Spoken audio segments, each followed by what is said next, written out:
personalized pricing versus what we are doing currently still in the hotel industry, which is publicly transparent rates to a large extent. And the question behind it is obviously, where should our industry go? In theory, personalized pricing could actually be something that is actually doable for us, because we are sitting on large amounts of data.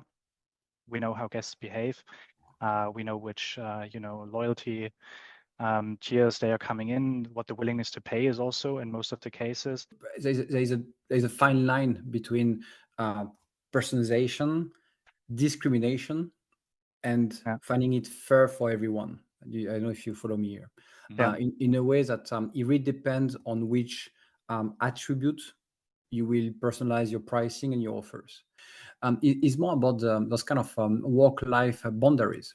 Okay, the kind of the buzzword is work-life balance, but more is more about boundaries. Okay. But I realize that by being drained, you start to lose in clarity into your decision making. You start to be a bit tired, then you start to be sick. So you need to be careful. You need to balance this. So it's not a sprint; it's a marathon. And to win a marathon, you need to maintain a pace, not too fast, because if you go too fast, you just burn out. If we put it in simple words, like that always-on mentality, if it is a default behavior, obviously it's bad.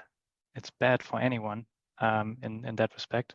If it's situational or deliberate, and you're helping out in a crisis, if, I don't know, you work on a deal that is on the line, you want to retain a client where, something goes south within a day or something, or you have in your own company, you have an urgent revenue drop and you need to work against it, obviously, you got to be on, right? There's no other choice. I mean, for me, that's more like a trend we are seeing across the portfolio, where this year, suddenly 80 to 90% of our portfolio has been down on Booking.com compared to last year.